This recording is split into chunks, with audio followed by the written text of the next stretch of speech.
Good evening and welcome to Pop Astro Live with me, Saturn's Ringmaster. Ringmasters don't do that. They go roll up to the Cosmo's still up on the wardrobe. I'm gonna have to grab him down in a minute.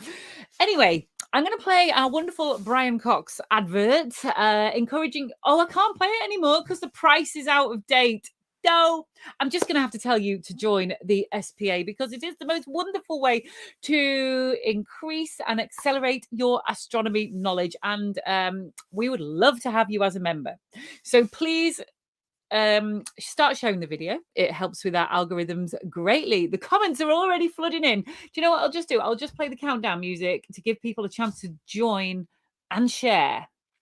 And in the interim, I'm going to reach under the bed, grab the plug, the mugs, reach on top of the wardrobe and grab the Cosmo because he's just landed. He's just landed fresh in, very accurate landing on top of the cupboard up there.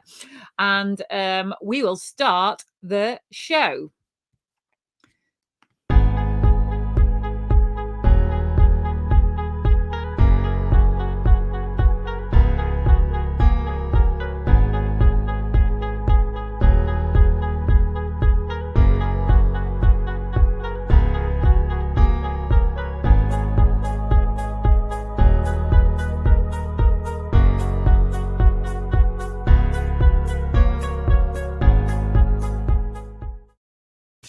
Hey everybody, hang on, my cosmic microwave backdrop is misaligned with the camera. There we go, there we go. Right, plug the mugs, plug the mugs, plug the mugs. Do you have to live with an SPA hamper of gubbins under your bed? Because I have to. If you go to the Pop Astro shop, you can buy some of our wonderful products as displayed here. Johnny said to me this morning, why have you got loads of mugs under your bed? I bet he thought I was just being dead lazy, putting my cup of tea mug down under there. Right, we'll pick a mug at random. Dip, Cosmo poo, you stood in it. There we go. Starry Night came out, and inside Starry Night was our beautiful sundial necklace. Look, Christmas is coming, and we know that certain members of our fraternity, of humanity in general, aren't very good with getting gifts. We're not looking at anybody in particular, but now it's really not too late to start thinking about gifts from the Pop Astro shop for the stargazer extraordinaire in your life. Don't chip the mugs, Vicky. Right, we have got loads of comments already. Good evening, Martin Willock from the Fraz. Where's Fraz? Never heard of that place. I know what it is, really. I'm only joking. Kathy and the Ragdolls. Adrian Bateman. Hello. Ian Baker had a big birthday recently. Cosmo will sing happy birthday to you later on. I like the background star map. Thank you, Jason Jones. It's actually real. That is not a digital green screen. This is the real deal. It's got spelling mistakes on it. And because I've got a new studio set up, I'm actually sat on my bed and I need padding. So the beautiful contemporary and starkly defined star map is completely ruined by beige cushions, but I can't prop myself up any other way. That's what happens when you have soft furnishings up against the cosmic microwave backdrop. Bonjour, Monsieur All in Eye, my friend from France. Oh, wow, this is a lot of comments here. Oh, David, yes, we missed you, didn't we, Cosmo? Cosmo's now got a no cuddling policy, at least not face to face, because I've noticed he's going grimy from my Kim Kardashian contouring tutorial. So we won't have that. Good evening, Jed. Top point to you for spelling my name correctly. And I hope life on the sunny Whittle Peninsula is sunny. Glad I didn't disappear into the Facebook black hole. What did you do? I just went on Twitter and had a go. I bought some juggling balls the other day to try and fill in the long nights that didn't involve screen time. So actually, I had a go at juggling.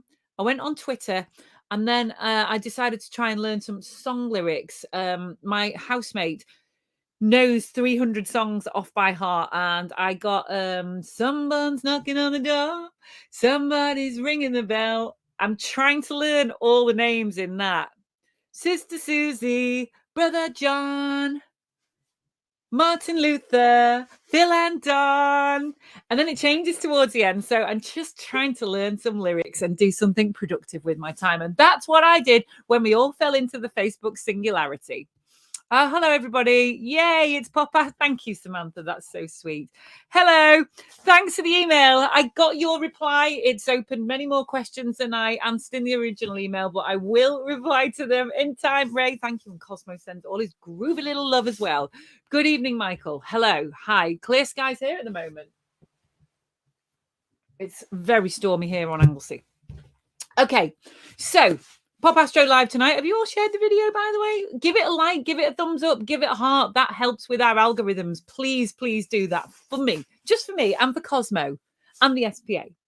So, on this evening, we have got a new feature called Local Society of the Week. It needs a new name because that is terrible. And we like puns here. So if you can come up with any punny business, we'd be most indebted to you. Local Society of the Week is Mid Cheshire Astro with Chair Owen Gwynne. The society has a new venue. Could it be as cozy and kooky as the Portacabin in Delamere Forest? The reason I know all this is because low-hanging fruit, it was my society. So Owen is the first person I reached out to. I've never actually used that word, reach out. I don't like it. Contacted. You contacted someone. You didn't reach out to them. You got in touch with them. So I got in touch with Owen, and it was my local society until I marooned myself on Anglesey. We just, or at least I know that Owen is fantastic at astronomy quizzes. And so we have got a new feature, which is called, not my idea, Universe Witty Challenge. That's Paul Sutherland's idea. So after that, we have got, for the gadget lovers amongst us all, I mean, we're into astronomy. You've got to like your gadgets, haven't you? It's par for the course, and it goes with the celestial territory. We have got the latest in astronomy innovation with Grant Bowskill from First Light Optics. So we're going to be checking out the latest scopes, cameras, 3D printing, and also those awesome new digital telescopes, which I've actually seen some images from. Very, very satisfying. Very satisfying. Going to get warm on foot. Is it, Sonia? Thank you, Sonia. Just let me check my weather app. In the absence of Sonia this week, I've just better double check. It's about time the nice warm weather came back. Come on, come on, come on. Thursday, 17 degrees. Well, that's warmer than it has been. 19 degrees on Friday. Great. Cold and windy on the Wirral. Still waiting for the latest mag. It's on its way. Trust me. Trust me. Trust me. Thank you, everybody, for your comments. We are now going to go over to Owen, the lovely Owen. Are you ready to come on, Owen? I'm ready indeed. Hello. Hey, how are you? I'm very well, very well. We were away at Astro Camp over the weekend, so we definitely got the beginning of the wet and windy weather that you're experiencing today. But we got some observing done, so we're very pleased. And I've dried out now, so that's good. Oh, Owen, where is Astro Camp? Tell us about where that is. So Astro Camp is in the eastern end of the Brecon Beacons Dark Sky Reserve. So it's just above Abergavenny, Crickhowell, that sort of area, in a little town or little village called Cumdee. And they take over the campsite. There are two big fields, and they use the common, which is the central field. They keep that clear of campers.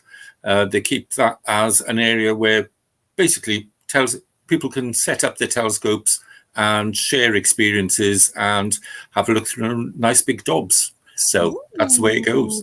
So give us an inkling of how many people were there this time round. So this was the first time they'd run it since lockdown eased. And Wales, it's in Wales, so lockdown was harsher and possibly more effective, who knows. So there were about 30 people in total. I think numbers were a bit down on before. I think the weather forecast meant that some people looked at the forecast and said, let's not this time. But and because it was coming out of lockdown, normally they have a fantastic event in the local village hall called the Spiral Arms.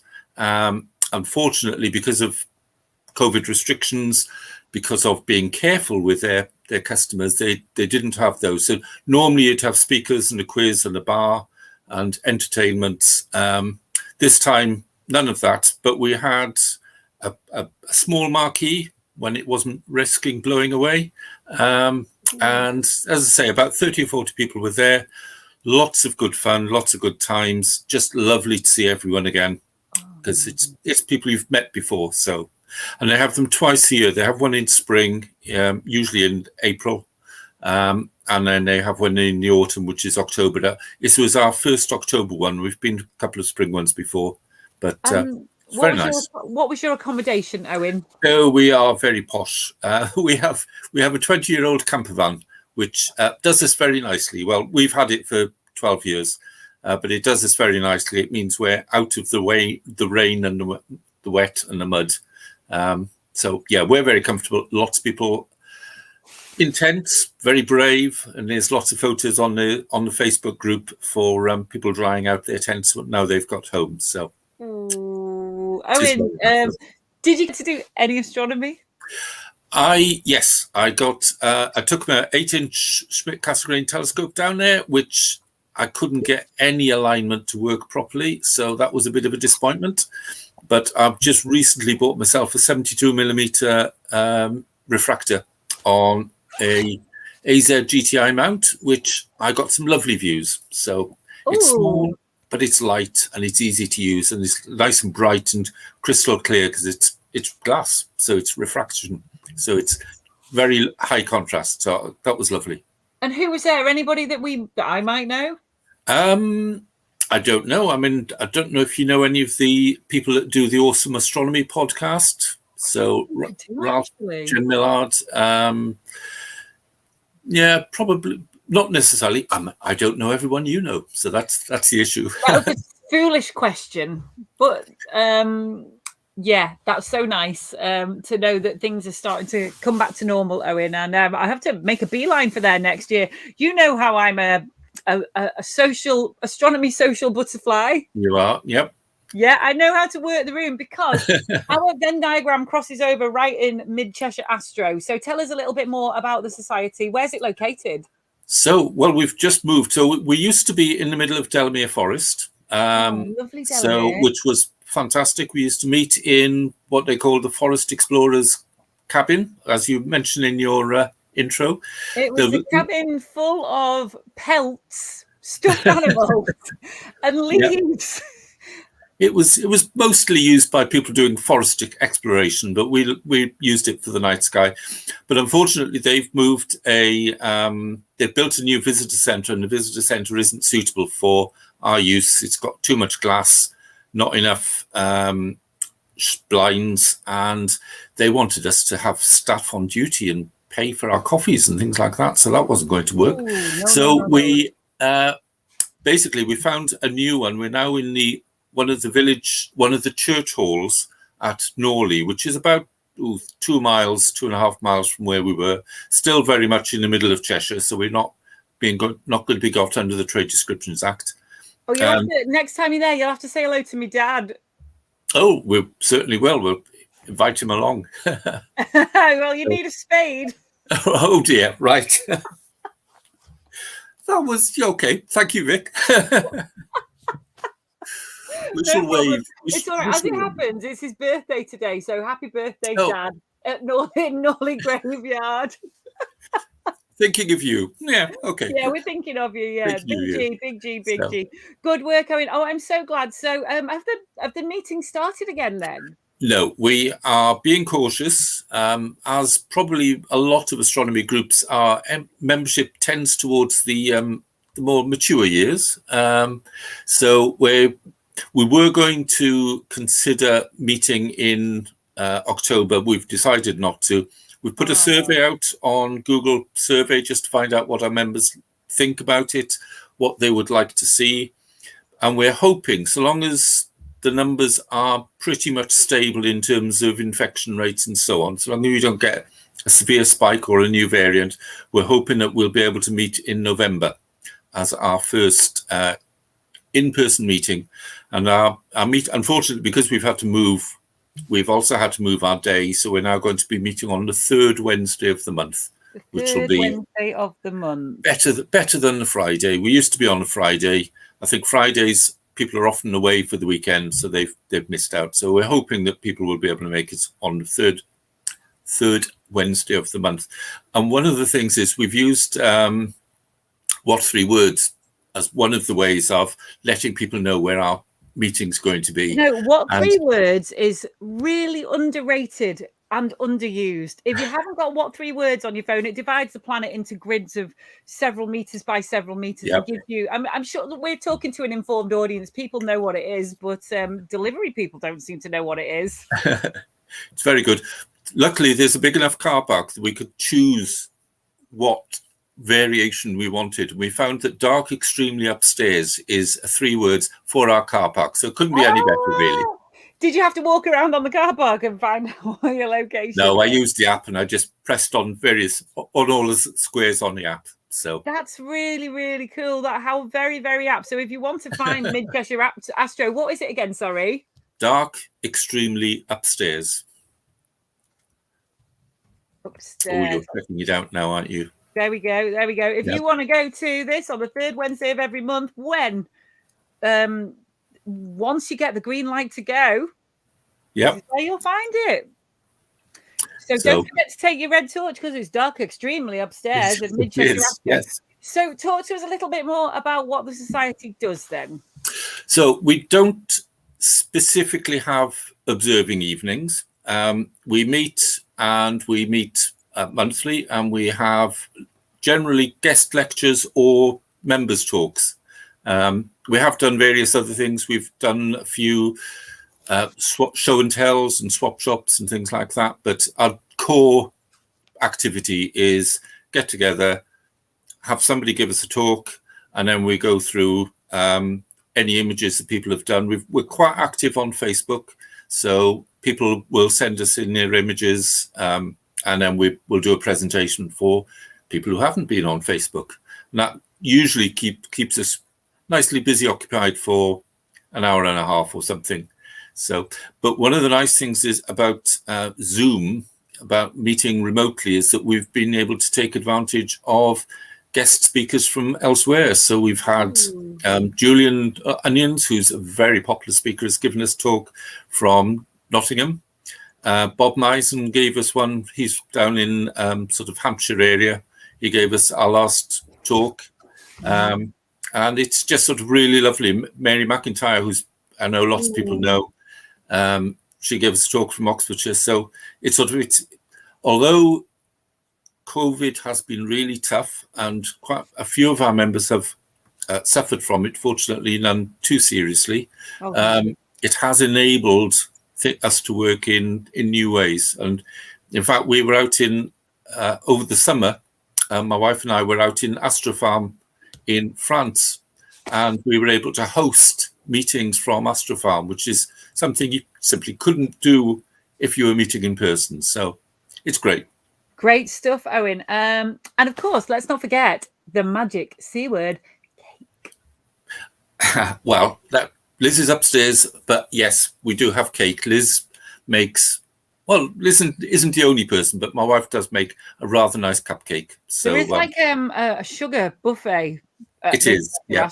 like the top-notch biscuit. I'm not just talking about a standard tin of family peak Friends here. I'm talking double choc chip, Belgian chocolate foxes, and of course Liz's little cakes that she makes with stars all over. Indeed. Well, we know our audience, so that's what we aim for too. Yeah. So that's great. And I've made so many wonderful, lovely, long-lasting friendships from people at Mid Cheshire Astro. We're a friendly group, us astronomers are. So as we come back to life after lockdown, please support your local group. Everybody needs human contact more than ever after nearly 2 years of being locked away. So go support your local society, and of course the SPA as well. We'll hopefully be having a return to meetings soon. Owen, now you know that I know that you're really good at quizzes. You have a better idea of how good I am at quizzes than I do. I'm generally second in quizzes, but I do have a fairly wide but shallow set of knowledge. Yeah, wide but shallow. So it actually wasn't my idea. This was Paul Sutherland's idea. Oh, blame somebody else. That's Yeah. a good move. If it doesn't work. Just before we got you on, Paul suggested we do something called Universe Witty Challenge. I can see I'm going to have to say it slowly in an odd voice every time I say it until I get used to it.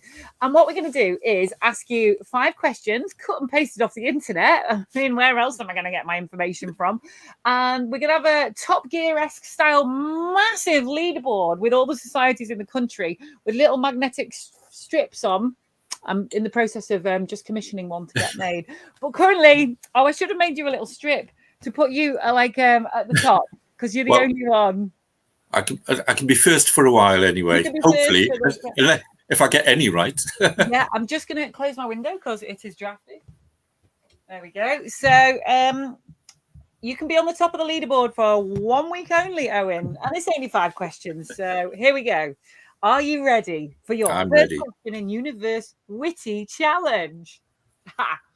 What year, Owen, did Hubble launch? Ooh. 1983, I think. No? I'm afraid you're very wrong. It was 1990. Well, there we go. Wrong. There we go. Okay, question number 2. Oh yeah, it launched on April 24th, 1990, on the back of Space Shuttle Discovery. There we go. Which comet has the shortest period? Oh, that's Encke's comet. Oh, well done. Yes, so you got 2 correct. I knew that when I was about 12. It's one of those early things you remember, you learn. Well done, Owen. Oh, sorry about these questions. Which element is named after Copernicus? Or what is the symbol? Oh, yeah. What is a symbol and what's it called? Wow. You can hazard a guess at this one, I'd say. Ooh. Well, I'm tempted to say copper, but it's not because I wouldn't have thought so. I've no idea. Ku is the symbol. Well done, Owen, but I'm afraid you're wrong. It's Copernicum. Oh, right. People get, and it's the chemical symbol Cm. There might be a reason that you've not heard of this. It was only discovered in 2010. It's highly radioactive with the most stable isotope having a half-life of 30 seconds. Oh, well, there we go. So I won't ask for some to put on my shelf then. You definitely won't be getting a big lump of that in the post to you. Well, Cosmo might be able to get you some. He has friends in very unusual places. What is the most common category of star? Probably red dwarfs. You're right. Correct. If you could collect all the stars together and put them in piles, the biggest pile by far would be the red dwarfs. These are stars with less than 50% the mass of the sun. Well done, Erin. So you are on 4 correct. You're on 2 out of a possible 5. And the last one is crater or potato. Is it a crater? Is it a potato? Right, go on. Rembrandt. That there probably will be a crater called Rembrandt, so I will say crater. Well, you know what, Owen? I googled it and I couldn't find one on the moon, so you're wrong. It's the second largest impact crater on Mercury. It is a crater, though. Did I say the moon? Oh, you said the moon. You didn't say crater on the moon. I didn't, did I? No. That then. What can I do? The judge's decision obviously isn't final. What's her name? What's the strict one? Anne Robinson. Oh, thank God for that. Thank you. But potato-wise, Rembrandt produces good yields of bold oval tubers with moderate to high dry matters well suited to early French fry production and general processing. Rembrandt has the potential for good skin finish and can be suitable for table consumption. Rembrandt is susceptible to potato leaf roll virus, though. It shows resistance to late blight on tubers, powdery scab, and potato virus. There is a potato virus called bruising and splitting. When tested for resistance to the potato cyst nematode, it showed susceptibility. There we go. And it's not easy to say that out loud, is it? It is very much not easy to say that. So you got 3 out of 5, Owen. Well done. Sort of. And the second one, the last one, either answer would have been given me a point. So that was very much a gift. Yeah, well, as I'm feeling lenient tonight, but I will toughen my act up. So 3 out of 5 for Mid Cheshire Astronomy Group. Yay! Well done, Owen. I might be back in Cheshire in the next couple of weeks. I've kind of been marooned out here on Anglesey, but if I am passing by and miraculously coincide with a Mid Cheshire meeting, I'll be there at the front, waiting for the cakes. Well, our next October meeting is online. It's on the 20th of October. It's got Steve Tonkin is giving his talk. If anybody is interested in joining, our email address is on our website. Our website is midcheshireastro.co.uk, and our email address is on the front. Send me an email. I'll send you a link to the Zoom, and certainly you'll enjoy Steve's talk. And I think what we're hoping that we can do is when we do start meeting in person, we'll start streaming, certainly the first few, because we know that a lot of people will be a little bit cautious about coming out. Meeting in a room it's not something we're used to now. We've sort of got used to not meeting in rooms. So if people are cautious, we'll try if we can. We've tested the Wi-Fi. This place has got Wi-Fi. We've tested the Wi-Fi. We think we can probably Zoom. We just need technology and cameras and microphones and all of that sort of stuff. But hopefully we'll be able to Zoom in-person meetings as well. And that's something we're really looking forward to doing. Owen, please keep up being a wonderful ambassador for astronomy. Keep being amazing, and love to Liz as well. I will do. I'll pass that on. Thank you. Bye. Bye. Oh, Owen, I miss you. I miss you. Hi, Madeline Dunn, lady with the pussycat face. Polonium is from Marie Curie's country, Poland. There we go. Thank you, Ray. Very knowledgeable. Give it to Owen. Don't you worry. I did give it to him, Paul. There we go. Oh, people have been joining in with the quiz. Capsicum. Is capsicum an element? Right. Yeah, thank you so much for telling us about your local group, Owen. And if you would like to nominate your local group, please get in touch with me. I don't know my own email address here for Pop Astro. What was it? Was it Duncalf at Pop Astro? Cosmo at Pop Astro? I can't remember. We'll sort something out for you. Okay. A little bit of news from the RAS, the Royal Astronomical Society. They will host a dedicated, this sounds really good actually. They will host a dedicated live stream of observations of the planet's name that always trips me over, Uranus, led by astronomers and planetary scientists from the University of Leicester on the 8th, 9th and 10th of October. The scientists are going to be using the NASA Infrared Telescope facility on Mauna Kea to bring live imagery of the planet to people around the world. Members of the public are invited to view the live footage of the ice giant 3 billion kilometers away from Earth as experts look to measure and analyze various aspects of the atmosphere across 3 days of observations. That's pretty cool, actually. So to get in touch, to join in with that, make a little note on your phone now. You need to check the RAS YouTube channel from, it's all day in the day. So it's going to be, it starts Friday the 8th, Saturday 9th and Sunday 10th of October. Oh, yeah, right, because we're not on Thursday anymore. I thought we were on Thursday then. Right, it's going to be starting at 9 a.m. on Friday, Saturday and Sunday on RAS YouTube. If you want to tune into live views of Uranus, starting at 9 a.m. this Friday, Saturday and Sunday. Over the next 3 days, we will be building up the most detailed infrared of Uranus that we've ever completed, a full 360 degrees longitude. And by doing this, we hope to detect and fully map the southern infrared aurora for the first time ever. How brilliantly esoteric and obscure and a beautiful thing is that to watch happening live in the flesh. It sounds pretty amazing, doesn't it? Okay, let's have a look at the comments. There may be more brown dwarfs and red dwarfs.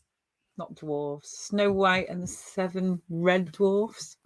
Yeah, it sounds good, doesn't it? Would like to see that. Oh, well done, Samantha. Capsicum. I'm just checking through the comments. All good. All good. What 3 words is great, but doesn't work so well if you want to find someone in a towel block. Paul, you need to get working on that to do a 3D version with elevation. So it works precisely well in a tower block. Would it be, what, 9 words? How many words would you need? I think astronomers, you need to come up with a new system for helping pizza delivery guys in tower blocks to locate their hungry customers. Okay, so we are now going over to Grant from First Light Optics. Are you ready to join us, Grant? Hello. Hello, good evening. Hi, Vicky. How you doing? I got a big smile on my face because I just love doing Pop Astro Live and chatting with the Astro community. Well, first of all, apologies for my messy background. I forgot that I'm not in Zoom, and in Zoom I can normally hide it all, and you can see my mess. So apologies for that. Is that a boomerang? It is boomerang, bits of meteorites, bits of gadgets, and all sorts. Yeah, normally the stuff I try and hide from. Yeah. Just leap behind you and grab your coolest meteorite, please. That's a good question. Bear with me. That was more up to the wall than I was expecting. This is one that I've had for quite a few years from David Bryant. It's Space Rocks, and it has a small piece of Martian, lunar, and a piece of meteorites from NWA 2999. I'm not sure what NWA 299 is, but it's nice little thing that I've had on the wall for quite a few years. So there we go. I do a bad thing where I try to lick pieces of the moon and Mars. If I'm at an expo, I'm like, can I have a look at that?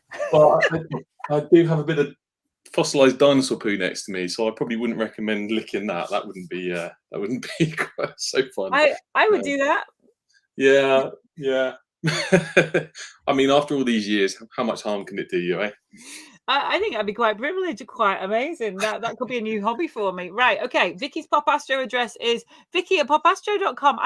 I've got my own email address. I've finally gone official. So if you would like to nominate your Society of the Week, please just drop us a line and we will mention you. What's your local society, Grant? I was going to tell you, but after you gave a quiz to Owen, I'm not sure I want to nominate us.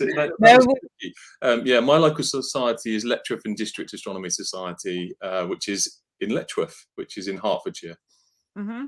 How is it? A small, medium, large size society? I don't know how comparatively. It's about 120 members. It was interesting hearing Owen talk. We've been Zoom, since very early in the lockdown. We switched on to Zoom. We had our first sort of public observing evening just a few weeks ago, which I was going to talk about a bit later, actually, in relation to one of the gadgets. And that was fantastic to have people together again in the observatory. We're outside, so we felt a little bit safer. We haven't restarted physical meetings yet, and similar to Owen, I think it'll be later this year before we contemplate that. But there's a real appetite to get back together again. So we do have a curry night coming up. So yeah, it's not all bad. Curry nights. Very underrated, actually. Curry is the finest food. For keeping astronomers warm under the stars. Have you been to any events yourself that have been on yet? No. We've got I've hopefully got a star party coming up in November, a mini one through the Stargazer Lounge Forum for the moderator team. Actually, we have a little small get together. We try to once a year. I'm missing out on Kellen because Kellen is this weekend coming up, and unfortunately, I'm not able to make Kellen this year. But I know lots of people going, so I'm very jealous because it's a great star party. Oh, where's Kelling? I should know this. Kelling's in Norfolk. It's not far from Cromer. Oh, that's way too far. Way too far for me. Yeah, it's very good skies though, and for me in Hertfordshire, Bedfordshire, it's not too bad. Oh, wow, Grant. Okay, excellent stuff. So This is a little bit of a gadget show special because astronomy gadgets move on very quick. You don't need me to tell you that. So we thought we'd take a look at some of the latest innovations to wow and to dazzle you and to cause you a big dent in your bank account, probably. Yes, absolutely. I mean, first of all, as Vicky said, I work for First Light Optics. That's the last time I'm going to mention First Light Optics tonight, because I'm really here just to share you guys a bit of an insight into products that I'm excited about. You know, I'm a bit of a gadget head, and I'm very, very lucky that I get to play with lots of these things. And most of the things that I'm going to talk about tonight are stuff I've either played with or I'm itching to get my hands on to have a play with. So hopefully you guys will think the same. Off you go. Let's see. What's the first wonderful gadget? I don't know if you can see. Can you see my screen? Oh, let's have a look. Oh, yeah, here it is. Oh, yeah, you've got it. yeah. Oh, okay. Let me get rid of that banner. Some pretty pictures to share with you. Cool. So here we go. The first thing I'm excited about is a new range of Dobsonians, and the reason I'm excited is because they're named after my daughter. So I'm very biased on this one. My daughter's name is Lyra, and I've had something to do with the specification design of these Dobsonians. So I'm very excited about these personally. I'm also very lucky to be playing with the 16-inch version, which is the one on the right at the moment. So yeah, these are very exciting. I'm itching to get some clear skies to have a good play with the 16-inch, and looking forward to taking it to some events and do some outreach with it later in the year as well.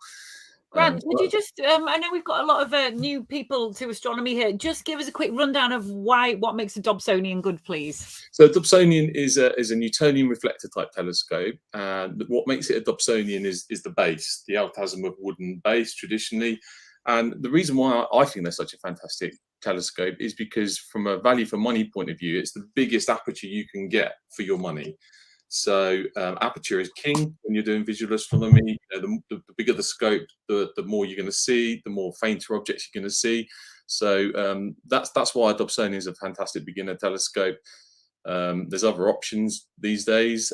Things have moved on, but still an 8-inch Dobsonian is hard to beat. I don't know if I've lost Vicky, so I'll just carry on talking. It's all right. I was just putting my shoes back on.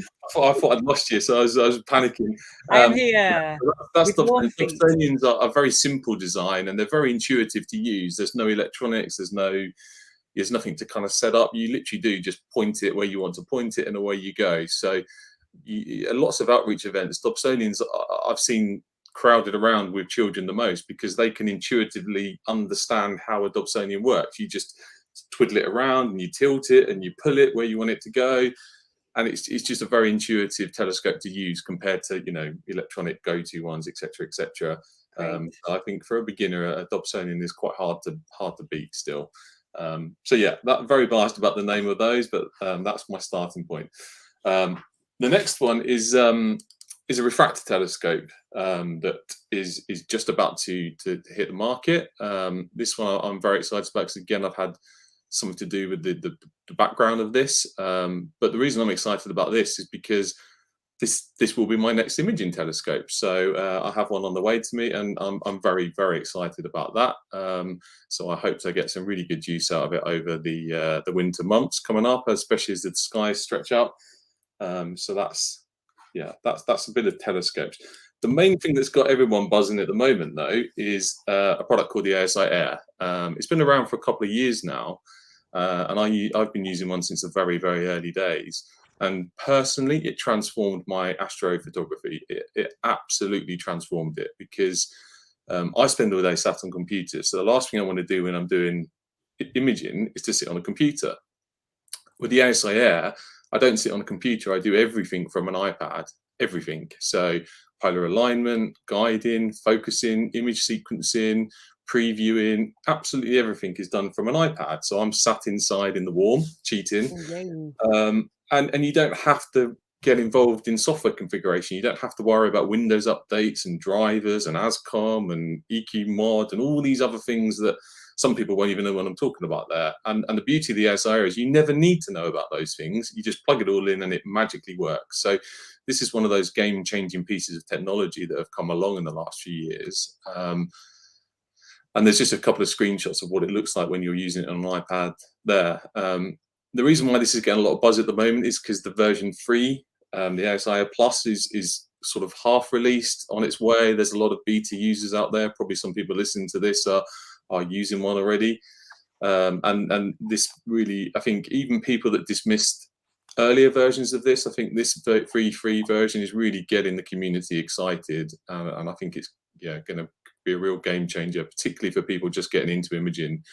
I've had friends using them and get up and running within minutes, whereas normally the barrier to entry to learn the software is huge. So this really will help. Oh, that's great. That's so good. That's so nice. And I know that some of my friends who are perpetually flummoxed by telescopes, I'm never flummoxed by telescopes because I don't do them. But yeah, perpetually flummoxed. Yeah, this looks good.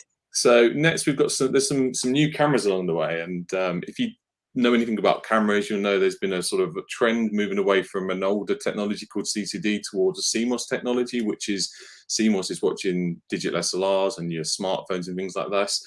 And there's generally been the view that CCD is better, but over the last few years, CCD development has stopped and CMOS development has continued. And the reason I've shared these particular cameras, and these same sensors are available in different brands, etc. But the reason I share these particular sensors, it's the point that it feels like the CMOS sensors are now overtaking where CCD had got to. So these are very, very sensitive cameras, very big chips, which will give you a really big field of view in your imaging, and very low noise. And they're just a fantastic, the technology we have now is just amazing, absolutely fantastic. And what people are able to do with these cameras and the data people are collecting in very short periods of time as well. I think that's the other trend we're seeing with the CMOS cameras is, people can capture an image in an hour, whereas previously they might have spent days and days.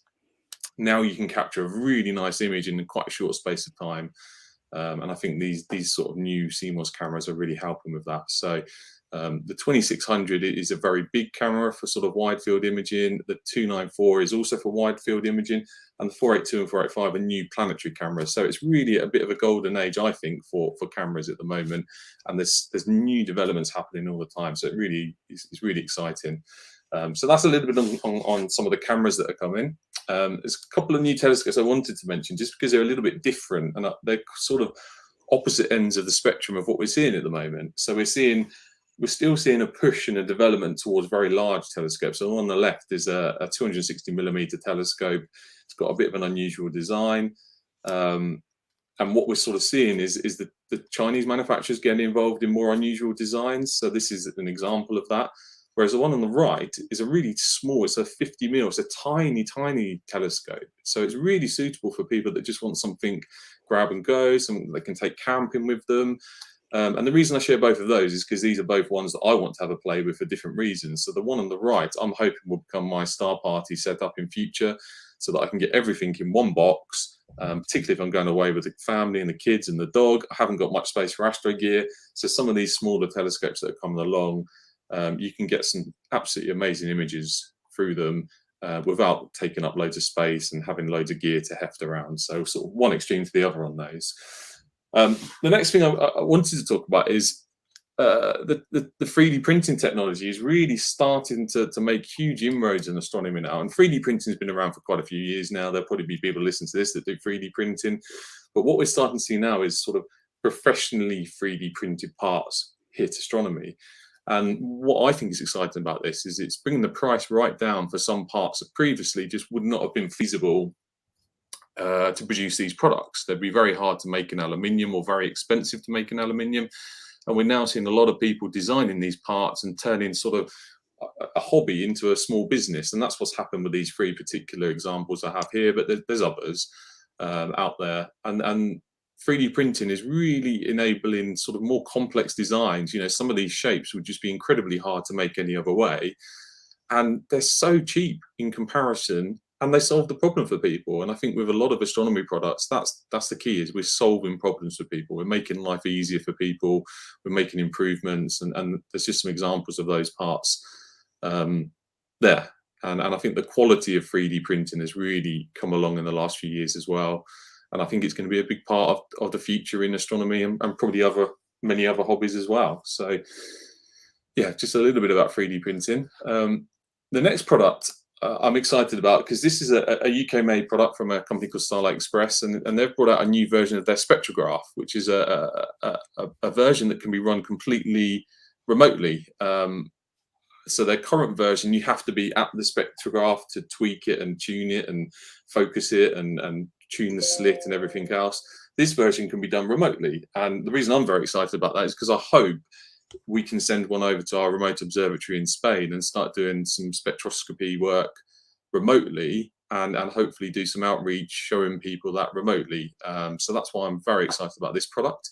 I haven't managed to get my hands on one yet, but I hope so at some point soon, if you're listening, Starlight. And what I wanted to finish on is what Vicky talked about earlier, which is the sort of fully autonomous telescopes that are coming along. And I'll be totally honest, I was very, very skeptical about these when I saw them on Kickstarter and on Facebook and people talking about them, because they are very expensive. There's no doubt about that. They are very expensive. And I was quite dismissive because I've got the legacy knowledge of how you could achieve similar things with things that are already out there for cheaper, etc. And then I played with one, and I've changed my mind. So I'll show you this. This is the Unistellar Evoscope. Can I just stop you there, just before we go on to waxing lyrical about this? What is a Buckeye Stargazer? Okay, yeah, the Buckeye Stargazer is the company in America that developed some of those 3D printed parts. So I think he is an amateur astronomer, like all of us. And I think he started designing parts to solve problems he was having, and he's now turned it into a sort of small business. And he makes all sorts of different parts. So go back and show you that picture. So this one on the top left is actually a cable router. So if you're using a fast star telescope where you have the camera, or a row Ackerman telescope where your camera is in front of the telescope, what happens is your wires trail across the front of the telescope, and that causes spikes in your image, which some people don't like, some people don't mind. The idea with this little thing is it routes the cable in a circular pattern across the telescope, so it doesn't form the same spike. So it's just one of those neat little things. He's 3D printed something that will fit exactly, and it solves a problem. The thing next to it is a level. So if you want to put your camera back in exactly the same place night after night, or you want it exactly horizontal to the horizon, you can fit a little level. And I see it. Yeah. Just little gadgets. They're not all exciting big things. Some things are just very simple, clever little designs that solve a problem. And I particularly like that at star parties, walking around and seeing how people solve these problems themselves with, nuts and bolts and bits of bent wire and all sorts. Okay, Deep Sky Dad is another brand, and Deep Sky Dad is another hobbyist. He's called Deep Sky Dad because he's a dad and he got into astronomy and started designing 3D printed parts. And he was producing stuff much, much cheaper than some of the sort of existing options. So this is a camera rotator in the middle. And on the right-hand side at the bottom is what's called a flip flat, which is a flat panel that can automatically go down in front of a telescope and produce a light to give you a flat field, which if you're imaging for your calibration frames, you need flat fields. And that's what that does. And that does it remotely. So if you're using your telescope remotely, you can have that panel come down when you want it and go up when you don't want it. Pro Astro Gear is just another brand, and that's a product for a Red Cat to allow you to autofocus a Red Cat telescope, which previously was very challenging to do. And with this little gadget, it makes it a lot easier. So yeah, that's just a flavour of some of the parts that are out there. But there's lots and lots of people producing 3D printed parts for astronomy, and it's a real cottage industry now. And yeah, I think it's going to be really exciting in the future to see how that develops. Anyway, back to the EV scope. So the idea of the EV scope is you plug it in and it does absolutely everything for you. It aligns itself, it finds north, it knows where it is, and off it goes. And you can't look through it. It's not like a traditional telescope. Instead of an eyepiece, it has a camera sensor built in. So it's all done through an app on your phone. And the really cool thing about it is up to 10 people can be logged in on their phones at the same time. So what you can have is someone in control as sort of the presenter and 9 other people watching along. So for outreach, if you've got a group of kids, scout group, or whatever, they can all be on their phones and see what the telescope is doing. The other amazing thing about it is it live stacks. So rather than just taking one very long exposure, it takes very, very short exposures and builds up an image in front of your eyes. And what it will do is, as you guys will all know, when you're looking for a moderate telescope, most deep sky objects are a smudge. So trying to show that to children and stuff in outreach, it can be challenging. They expect to see color, they expect to see some detail. Well, with this, that's what they get. I've used it recently for some outreach, and what my conclusion was, it doesn't replace the traditional telescope. So we had a 14-inch Meade looking at Jupiter in the observatory, which was absolutely blowing people's minds, and we were showing them Saturn, which is always fantastic, showing people the rings on Saturn for the first time. But we then had this set up outside. So whilst people were queuing to look at the main telescope, we had this going, looking at some deep sky objects. And I'll share with you the results. And that's a really nice thing with this, is you do have some results to share with the rest of the society after the evening to show what we got up to. And these are literally, I think there you go, 3 minutes of exposures on the Dumbbell Nebula there on the left, and 68 seconds on the Ring Nebula on the right-hand side. Now, to be fair, these are reasonably straightforward deep sky objects because they're quite bright anyway, and they're quite large. Not the Ring Nebula, but certainly the Dumbbell Nebula. But just to have this appear on people's phones in front of their eyes, and then to be able to see the color develop and see the detail develop, it really added a different sort of experience to the outreach we were doing, on top of showing them the real images through a telescope. So in my mind, this sort of this side of the hobby, this electronically assisted sort of observing, different people call it different things. I think it just adds a whole another layer of what we can do in outreach. And to me, anything that captures people's imagination and excitement is a good thing. And this added a lot to the evening we were doing, and was really good fun. So I think telescopes like this will play a part in the future of amateur astronomy. That's great. What a fantastic solution to the many problems of doing outreach with telescopes. Yeah, I like the way it presents the pictures with a nice little border around them. Yeah, it's cool. I mean, this was on a night with it was pretty much nearly a full moon as well, a few weeks back. So the software does quite a good job of cutting through light pollution. We're in Letchworth, in the middle of Letchworth, so the light pollution isn't great. So it was really good fun. So I hope to use things like this in the future. Great. Is that the end of your show and tell? That's it for this time. These are the things I'm excited about at the moment, and things that are kind of coming. But this changes all the time. There's new products coming all the time, and I get very excited about new gadgets, as you can tell. Feed your astronomy addiction. Good work, Grant. Thank you. It's been a pleasure having you on. Okay. Have you? Where is he? Have you met Cosmo before? I haven't met Cosmo. I've heard of Cosmo. I've not met Cosmo. He's the abandoned sloth who flies around the solar system and goes to many unusual places. So we're going to have a guessing game in a minute. Oh, actually, here's a great question from Samantha. Go away, Cosmo. You're not on yet. How would the E-telescope deal with Starlink? That's a good question. I mean, Starlink is a very controversial subject, I know, with amateur astronomers. And I'm worried about it, but I'm also not as worried perhaps as some, in that in Spain we do a lot of remote imaging, as we've talked about on the show before. And what I found is there are satellite trails in almost every image these days, but the software is so good now. The stacking software is so good. It can take out star trails if you set it up correctly. It is a pain in the backside, and it will cause issues for radio astronomers and other stuff as well. I'm not, but for us amateur astronomers doing imaging, I don't think we have to be as worried. So the EV scope, my understanding would be that the way the live stacking works, that it would be able to deal with anomalies in the live stacking. I've not seen a satellite go directly through it, so I'm not sure. But also bear in mind, those images, one was only 68 seconds. So if you do get some distortion or a star trail, you can just reset it and start it capturing again. So, you're not losing 10, 20 minutes of exposures. Precious time.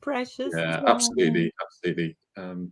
They're about £2.5 from my knowledge, are they? Very expensive. There's a new version just coming out, so I would hang on. There's a EV Scope 2, which has a more modern Nikon sensor, and I'm itching to get my hands on one of those to have a play with. As I say, it's not for everybody, but there are use cases for these. There are people that just want the results. They want to just be able to stick it outside, turn it on, and see images coming in, and more power to them. I think anything that gets people interested in this hobby is good in my book. Right from the very beginner telescopes all the way up to the super expensive stuff. It's a big hobby for all of us, isn't it? Now, actually, Grant, just completely changing the subject, I can thank you for something that you're involved in allowed me to see the Mercury Transit, and I was one of the only people in the whole of Cheshire and the whole of the Northwest to see it. That is your Clear Outside app. Yes, yeah. We built Clear Outside a few years ago now. I built Clear Outside a few years ago. Did you build it? Yeah, that's one of my side sort of hobby things. Yeah, Wow. we're working on a new version actually. So we're hoping.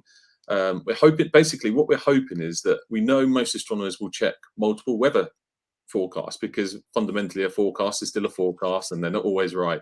So what we're hoping is that Clear Outside will develop into offering people multiple forecasts from multiple different sources. Ooh. And almost let you pick and choose, because if anyone's like me, I'll look at 2 or 3 forecasts, and if 2 of them say it's going to be clear, that gives me a bit more confidence. Whereas if they're all saying different things, you don't know what's going to happen.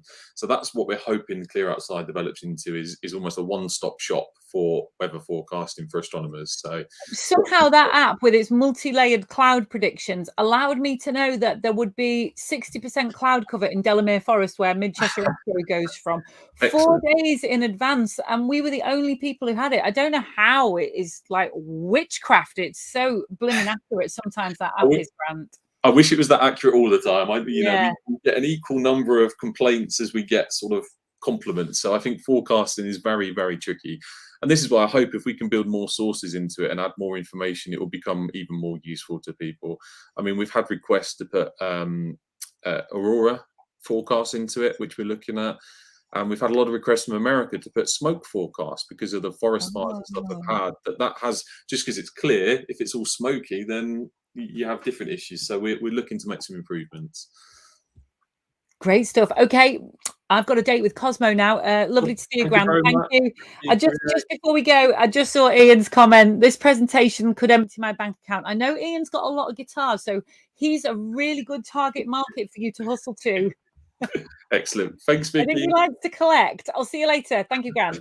Bye. Thank you. Thank you. That was great. Thank you. There we go. All right, then. Let us go and see the hairy one. He's been flying around the solar system, or maybe a bit further. But to the casual observer, he's a mithering, pestering sloth. Where have you been to this week, Cosmo? Cosmo, where have you been? 3 clues. Only answer after the clues. Cosmo over and out.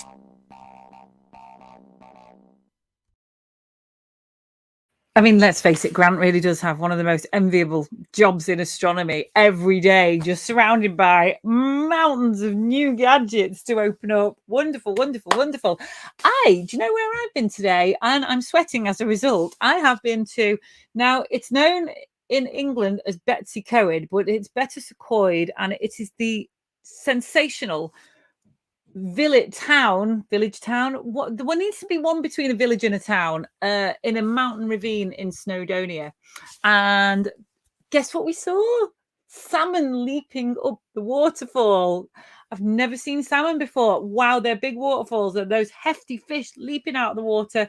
Thankfully, no bears to get them. But I went buying new outdoor clothing, which I was so excited about that I came home and put all my technical gear on to do the showing, just to see if it fitted. So the trousers are really tight. I can't put on any more weight, otherwise the buttons will be popping off. But I'm wearing really hefty showerproof pants here. Oh, that's better. And this quite hot top as well. Yeah, Betws-y-Coed, very beautiful place. I'm sure the skies are fantastic there. Oh, Sandra's favourite place. We'll have to go and meet there, Sandra. Cosmo for Prime Minister. What? Well, he's got better hair than certain prime ministers. Cosmo for prime minister. What will they think of next, Cosmo? Right. Where's Cosmo been this week? In his little sloth spaceship. Okay. With an apparent magnitude of 6. Oh, the rules are, I'm going to read you out 3 clues. Don't answer until I've read them out, otherwise Cosmo bites my face in the night. It's built into the contract. Okay. With an apparent magnitude of 6, this feature can be spotted through a small telescope and is best viewed during July. And in the meanwhile, I'm going to read that out. My stood on a bridge at that place watching the salmon swim underneath. But the summer of 75. Cosmo is spreading his wings in towering tendrils of cosmic dust and gas. 10 Downing Street. That's where Cosmo is. And finally, the last clue. It was discovered in 1745 by the Swiss astronomer Jean-Philippe Loy de Chezeaux, and it's located 7,000 years from Earth in the constellation Serpens. Where has he been?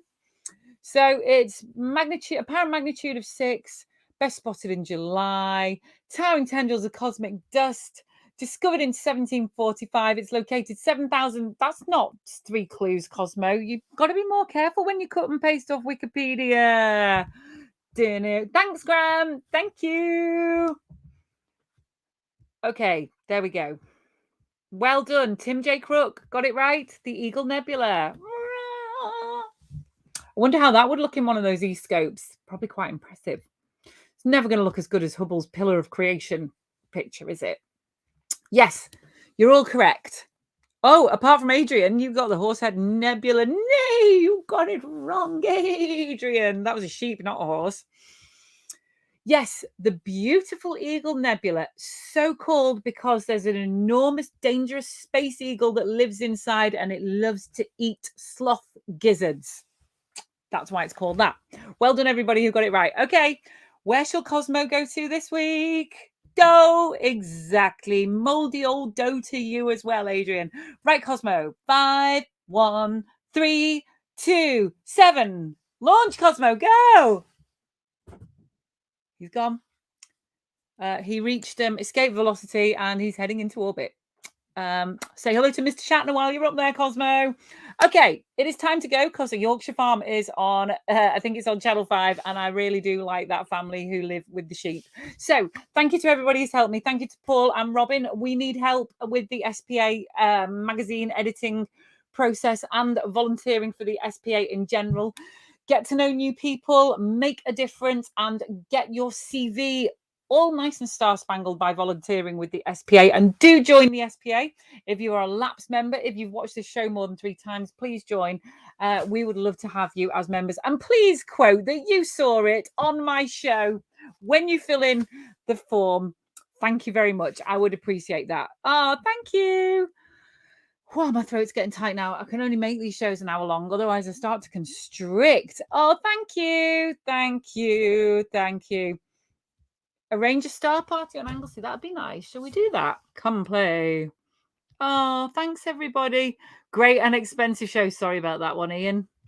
Change the password on your PayPal. Cut up your card right now. Thank you, everybody. Thank you. Clive and Amanda Owen, they're the ones I'm going to go and see on the Yorkshire Farm.